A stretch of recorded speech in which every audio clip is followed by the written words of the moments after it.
Some people are born into love. Others spend their entire lives wondering what it feels like. This is the story of Ethan. By the time he was 27 years old, he had learned one lesson better than anyone else. Never trust anyone, especially women. But that lesson would eventually cost 5 innocent people their lives. Ethan was only 6 years old the night his mother disappeared. There was no note, no goodbye, no phone call, just an empty closet. His father searched every room as if she might magically appear again. She never did. Neighbors whispered she had run away with another man. Some said she'd found someone richer. Others claimed she'd simply gotten tired of being poor. Nobody knew the truth. The only thing that mattered to a little boy was that every morning afterward, his mother wasn't there. His father never recovered. The cheerful mechanic who once laughed loudly became a man who measured time by empty bottles. Every evening, Ethan watched him sit in the same worn chair. One drink, then another, then another. Sometimes his father would stare at an old family photograph. Sometimes he'd cry. Sometimes he'd yell at someone who wasn't even in the room. "You left us for money. You never loved us. You destroyed this family." Eventually, those words stopped sounding like accusations. They became facts in Ethan's mind. He wasn't taught to hate.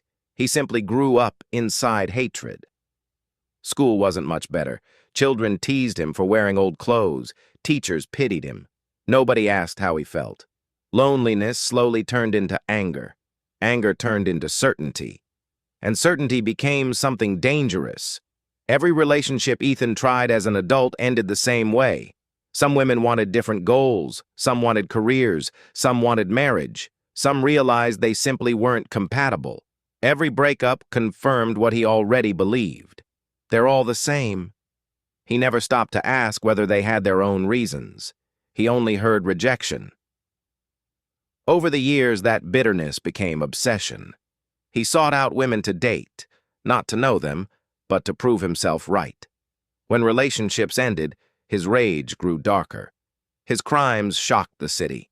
5 women disappeared over 4 years. Police searched endlessly. Families waited for answers that never came. News reports called the killer the Hollow Man. No one knew his name. No one imagined he smiled politely at coworkers every Monday morning. One rainy evening, Ethan wandered into a nearly empty bus station cafe. He wasn't hungry. He simply didn't want to go home. An elderly man sat alone near the window. Gray beard, weathered hands, a faded army jacket. He smiled. "You look like someone carrying something heavy." Ethan almost ignored him. Instead, he sat down. They spoke for hours. The old man's name was Samuel. Samuel told Ethan something unexpected.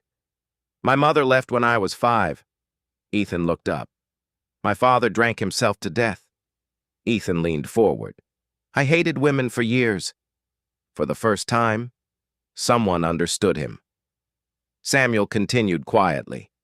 "I spent half my life blaming every woman I met for one woman's decision." "What changed?" Ethan asked. Samuel smiled sadly. "I met people." "What do you mean?" "I met single mothers working 3 jobs. I met women caring for sick parents. I met wives standing beside husbands through cancer. I met daughters paying off their father's debts. I met people who sacrificed everything for strangers." He paused. "Then I realized my mother wasn't every woman. She was one person." Samuel looked directly into Ethan's eyes. "We're all the heroes of our own stories.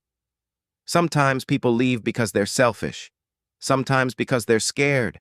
Sometimes because staying hurts more. You don't have to agree with their choices, but you must accept they had reasons. Understanding isn't forgiveness. It's refusing to punish strangers for someone else's decisions." Those words landed differently. For the first time in 20 years, Ethan's certainty cracked. He suddenly remembered faces, not victims, people. The first woman who dreamed of opening a bakery. The second who volunteered every weekend. The third who constantly talked about adopting a child. The fourth who cared for her younger brother. The fifth. She had shown him a photograph of her grandmother only hours before she disappeared. He had never wondered who waited for them to come home. Until now.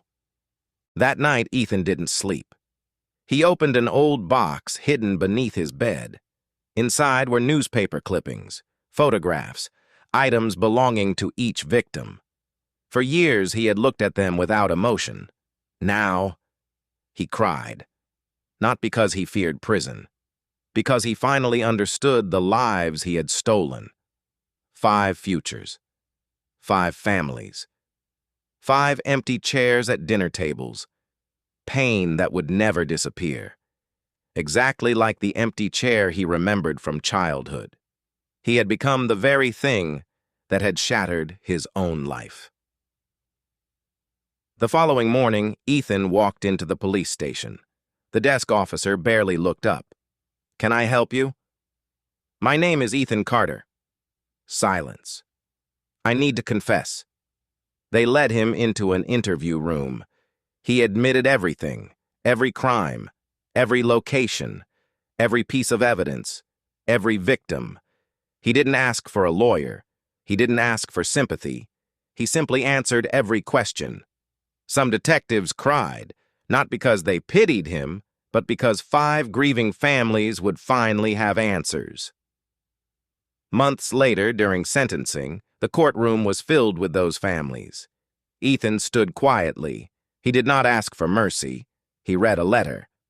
"I spent my life believing I was the abandoned child. I never realized I was creating more abandoned children. No punishment will restore what I took. I don't ask anyone to forgive me. I only hope my confession ends years of unanswered questions.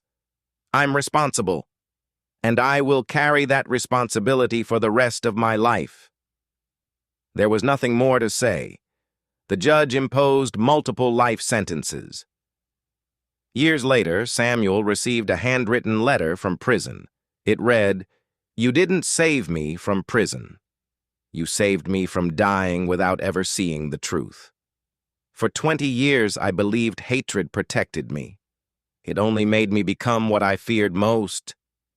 If anyone ever hears my story, I hope they remember this.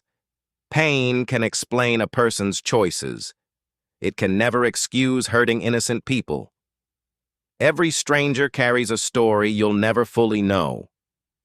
Don't let one person's betrayal become the reason someone else loses their life." Samuel folded the letter carefully and looked out the window. Rain tapped softly against the glass.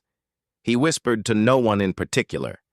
The hardest prison isn't built with concrete. It's the one we build inside our own hearts. And sometimes, the only key is choosing to stop blaming the world for the wounds one person left behind.